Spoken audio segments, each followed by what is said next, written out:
के बारे में हमारा कोई धर्म नहीं है, इसलिए हमारे लोग, ये देश एक है, गुरु एक है, लेकिन हमारे लोग 5 धर्मों के अंदर दूसरे आस्था से जुड़े हुए हैं। आज अगर धर्म की व्याख्या करें तो धर्म जो है संत और महापुरुषों की विचारधारा को धारण करना, उसको ही धर्म बोला जाता है। फिर अगर हमारे सदगुरु रविदास जी हमारे वंश का, कुल का उद्धार करने वाले हमारे वंश कुल में पैदा हुए, लेकिन सदगुरु रविदास जी ने जब ज्ञान प्राप्त किया तो ज्ञान आधार पे संसार के लोगों को ज्ञान बांटने का जब काम किया, तो सदगुरु रविदास जी का जो ज्ञान था मानव हित कल्याण का, उद्धार होने वाला था। इसलिए सदगुरु रविदास जी के चरणों में राजे महाराजे, विद्वान पंडित, साधु संत सभी ने गुरु रविदास जी के ज्ञान को धारण किया। हम लोग उनके वंशज के लोग हैं। आज हम लोगों को उनकी वाणी मिली है, धर्म मिला है, हमें उसको पालन करना है। अपने घर घर के अंदर अपने गुरु की वाणी को मानना है, पूजना है। अपने घर के अंदर जो पूजा होती है, अपने पूजा के स्थान के ऊपर अमृत वाणी होनी चाहिए। अपने पूजा के स्थान के ऊपर गुरु जी की फोटो होनी चाहिए। अपने जो भी कर्म करने का रोज का नित्य नेम है, नहा धोकर प्रार्थना कर कर अपन लोगों को उनके विचारों को मानकर अपना कर्म करना चाहिए, तभी हमारा उद्धार हो सकता है। आज मुझे खुशी हो रही है, पूरे देश दुनिया में गुरु रविदास जी के नाम की जय जयकार हो रहा है, अपने धर्म को प्रचार हो रहा है। अपने बहुत सारे आप लोग, आज तो हम पूरे 3 महीने तक हमारे पूरे देश दुनिया में यहाँ फंक्शन लगे हैं। आज आप लोग जो जैसे अपने गुरुओं के प्रार्थना स्थलों में आए हैं, जैसे गुरुओं की विचारधारा सुन रहे हैं, ऐसे रोज कितने फंक्शन इस देश दुनिया में हो रहे हैं। इस प्रचार के लिए बहुत सारे संत महापुरुष, बहुत सारे रविदासा धर्म के पदाधिकारी पूरे देश में काम कर रहे हैं। तो आओ मिलजुल के एक होके हमें ये काम करना है, क्योंकि अपने गुरु की वाणी संसार में सबसे पवित्र और महान है। कोई भी गुरु रविदास के वाणी में अंधश्रद्धा कर्मकांड बिल्कुल नहीं है। और जो कमाया हुआ धन हमारा आस्था के नाम से खर्चा करने की जरूरत नहीं है। अपने परिवारों में लगाओ, अपने बच्चों को ठीक तरह से पढ़ाओ, अपने धर्म को सहयोग करो, अपने धर्म को दान पुण्य करो, अपने प्रार्थना स्थलों को उसको बढ़ाने के लिए आपने कमाया हुआ दान का हाथों से दान पुण्य कर कर उसको डेवलप करने का काम करो। मुझे कुछ ज़्यादा बोलना नहीं है, क्योंकि हम भी बहुत ही शुगर ज़्यादा बढ़ने के कारण बोलने से मुझे भी थोड़ा प्रॉब्लम होता है। सब लोगों के संदेश को समझना है, और मन के जो यहाँ मसूरी गांव के जो लोग हैं, जो भी एक दूसरे के मन को ठेस पहुंची होगी तो उसको भूलकर आप सब लोग एक होना। मैं आपके साथ हूँ, और जरूर हमारे मसूरी धाम का उद्धार होगा, और आगे मिलजुल के हम इसका उद्धार करेंगे। यही संदेश मेरा आप सब लोगों को है। बहुत ही मुझे खुशी हुई, क्योंकि मुझे यहाँ इसलिए आना पड़ा, बहुत दिनों से इसकी चर्चा चल रही थी। कुछ संगठन के लोग इसी विचारधारा को ठीक तरह से नहीं समझे। धर्म का काम, धार्मिक काम, मंदिर का काम संत महापुरुषों के हाथ से होता है, और जो सामाजिक काम समाज के महापुरुष या लीडरों के हाथ से होता है।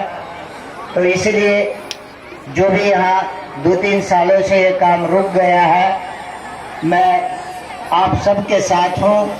आपको सबको एक होना है, और इस धर्मस्थल का, सदगुरु रविदास महाराज जी का अगर आप लोगों ने इसको दर्जा दिया है मसूरी बिहार का पहला धाम, तो आप सब लोगों को माया, सेवा, समय ये सब देना पड़ेगा, तब इसका उद्धार होगा। हम ये नहीं कह रहे हैं कि आपका पूरा कमाया हुआ यहाँ देना है, ऐसा नहीं है। जैसे कि हमारे घर में भले 2 बच्चे हो 3 बच्चे हो, हम तीनों बच्चों को पढ़ाते हैं लिखाते हैं, सब कुछ उसके ऊपर कमाई का खर्चा करते हैं। वैसा ये समाज और ये धर्म और इसको संभालने की भी जवाबदारी हमारी सबकी है। इसलिए हम सब लोग मिलके अपने अपने हिसाब से यहाँ दान पुण्य कर कर इस मसूरी धाम को भव्य रूप से बनाकर आप बिहार के पूरे जितने भी रविदासिया लोग हैं इसका विकास करना चाहिए। हमारा काम है देश दुनिया में इसका प्रचार करना। देश दुनिया के लोग आएंगे, आपको सहयोग सपोर्ट करेंगे, वो जरूर हम आपके साथ हैं और काम मिलकर करेंगे। अभी इसके आगे मैं आते ही सबको लेके साथ बैठा था, इनके मैं प्रॉब्लम सुना। प्रॉब्लम सुनने के बाद मैंने हृदय से इनको सबको माफ कर दिया है, क्योंकि हमें मसूरी धाम का और अपने गुरु का और अपने धर्म का उसका विकास करना है, आगे बढ़ाना है। इसके साथ साथ हमें ना किसी की जाति की टीका टिप्पणी करनी है, ना किसी के धर्मों की करना है और बदलना यह हमारा सबका कर्तव्य है। समय समय से जब समय के हिसाब से महापुरुष आते हैं, संसार में बिगड़ी हुई व्यवस्था को समझाने को काम करते हैं, तब समाज को सुधरना पड़ता है और उस हिसाब से जब सुधर जाते हैं तो तब उनका उद्धार होता है। और रविदासिया वंश के कुल के लोगों, हमें पूरे देश दुनिया में हम 25 करोड़ के लागत से लोग हैं और पूरे दुनिया में सदगुरु रविदास जी के धर्मस्थल प्रार्थना स्थल बने हैं। तो आप लोगों को ये मौका मिला है अपने धर्म का स्थान बनाने का, तो हम सब लोग मिलके इस धर्म स्थान को आगे बढ़ाएंगे। मुझे खुशी हुई आपके मसूरी धाम का और पूरे देश की चिंता बाहर के लोग कर रहे हैं, क्योंकि 108 संत रामानंद महाराज इंटरनेशनल ऑर्गेनाइज वहाँ के पूरे नंबर सदस्य आप लोगों के बारे में चिंता कर रहे हैं, देश के बारे में, कि वो लोग सोचते हैं कि ये गरीब समाज सुधर जाए, ये ज़्यादा पढ़े लिखे और बुराई को छोड़कर अच्छा बने। ऐसा ही जहाँ बेरगांव विटली में वहाँ की भी संगत आपको बहुत बड़ा सहयोग करती है और आगे करेंगे। आप लोगों ने 3-4 सालों से इस सिस्टम को रोकने का काम किया, इसलिए उन लोगों ने आपको सहयोग किया नहीं गया है। हम उनको भी बोलेंगे, जर्मन हो, फ्रांस हो, ग्रीस हो, बेरगांव हो, वियना हो, ये सब लोग मिलके आपको सहयोग करना चाहते हैं। और मुझे खुशी हुई कि वो लोगों ने खुद कहा है कि वहाँ सबसे ज़्यादा हमारा समाज पढ़ा लिखा नहीं, इसलिए इस व्यवस्था को समझ रहा नहीं। हमारे समाज को पढ़ना चाहिए, लिखना चाहिए, इसलिए उस बारे में पता चलता है। सदगुरु रविदास जी ने भी यही कहा है, पढ़िए गुनिए नाम सब सुनिए। जैसे कि जब पढ़ेंगे नहीं आप उस बारे में कैसे तरक करेंगे, कैसा उस बारे में समझेंगे, उस बारे में समझने के लिए आपको पढ़ना बहुत जरूरी है।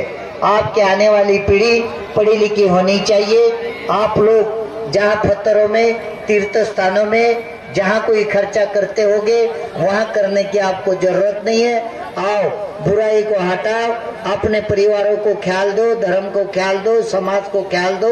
महापुरुषों ने जो बताया है उसके ऊपर आपका चिंतन करो और इस विचारधारा को आप सब लोग धारण करो। सब संतों और महापुरुषों का संदेश समान है सबके लिए। किसी भी महापुरुष ने गलत संदेश नहीं दिया है, चाहे कोई भी धर्म के महापुरुष हो। उन महापुरुषों ने समय के हिसाब से संसार के लोगों को संदेश देने का काम किया है। और मिलजुल के अपने सदगुरु रविदास महाराज जी की वाणी को आप लोग धारण करो, क्योंकि सदगुरु रविदास जी की वाणी बहुत ही आपका उद्धार कर सकती है। बड़े बड़े राजे महाराजे साधु संत गुरु रविदास जी की वाणी विचारधारा को धारण करके तर गए और रविदास वंश के कुल के लोगों हो, साथ साथ भले गुरु रविदास हमारे कुल में जाति में पैदा हुए, हमारा हक का अधिकार तो पहला है, लेकिन गुरु रविदास की वाणी केवल हमारे रविदासिया लोगों के लिए नहीं है। गुरु रविदास की वाणी अखंड मानव हित कल्याण की है, सभी जीवों को उपदेश देने की है। तो गुरु रविदास की वाणी का बहुत हमें जरूरी है, क्योंकि हम बाहर के कंट्रियों में जाते हैं, वहाँ बहुत सुख शांति से लोग रहते हैं, कोई भी उनमें झगड़े नहीं है, कोई उन लोगों में भेदभाव नहीं है, क्योंकि उधर की विचारधारा जब पहले उनके धर्मों की लड़ाई हुई और जब उन्होंने बाहर के कंट्रियों में यूएनओ में ये चर्चा डिस्कशन हुआ कि भाई हमारे पूर्वजों ने लड़ाई झगड़े में अभी तक पूरी समय बर्बाद किया, तो हम लोग लड़ेंगे नहीं, झगड़ेंगे नहीं, तो हम लोग पूरे एक होकर एक दूसरे को मदद करेंगे। तो यूएनओ में जब ये डिस्कशन चर्चा हुआ तो उन्होंने नाना प्रकार के वेद पुराण पढ़े, सभी धर्मों के ग्रंथ पढ़े, तो उसके अंदर कोई ऐसी विचारधारा उनको नहीं मिली। तो लेकिन उन्होंने गुरु रविदास महाराज की विचारधारा जब पढ़ी, तब गुरु रविदास जी की जो एक बेगमपुरा शहर बनाओ दुकान को नहीं तैकाओ, जब ये भजन में शब्द के अंदर जितना समाज को प्रेम प्यार का, सच्चाई का, एकता का मार्ग उन्होंने दिया, तो वो उस भजन के अंदर दिया।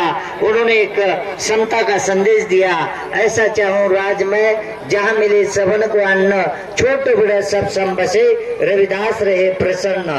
तो इस विचारधारा पे बाहर के कंट्रियों के लोगों ने अपने संविधान में गुरु रविदास के हिसाब से बाहर के कंट्रियों के लोग जीते हैं, और हम तो उनके वंशज है, हम तो हमारे कुल में वो पैदा हुए हैं, लेकिन कभी हम लोगों ने उनकी विचारधारा गहराई से नहीं धारण की, इसलिए हमको उस बारे में पता नहीं। और मेरा यही संदेश है, आपका घर अगर गंदा हुआ है तो सफाई करने का काम आपका ही है, पराया घर वाला आकर आपका घर सफाई नहीं करेगा। अगर आपके समाज में कोई कमतरता है तो आपके समाज को, लोगों को मिलकर ये काम करना पड़ेगा, तभी ये काम होगा। हम लोगों को पहले लोगों को ज्ञान नहीं था, इसलिए डराया, इसलिए डर पैदा किया, इसलिए हमारे मनों को गुलाम किया, इसलिए पत्थरों में हमारा कमाया हुआ धन, तीर्थ स्थानों में कमाया हुआ धन व्यर्थ हमारा खर्चा होने लगा। इसलिए हमारे वंश में, कुल में गुरु रविदास महाराज जी ने आकर हमें समझाया, रविदास ब्राह्मण मत पूजिए जो होवे गुणहीन, पूजिए चरण चंडाल के जो होवे गुण प्रवीण। गुरु रविदास जी बता रहे हैं, पूजा करने के लिए वो अच्छी होनी चाहिए, और कोई भी बुरी चीज को, खराब चीज को या नुकसानदायक होने वाली चीज को मत पूजना, अच्छी चीज को हमारा कोई नुकसान नहीं होना चाहिए। तो ऐसे चीज को पूजो, ऐसे विचारधारा को पूजो। तो गुरु रविदास महाराज जी ने आपको ये संदेश दिया है, तो बहुत ही बड़ा काम सतगुरु रविदास जी ने किया है।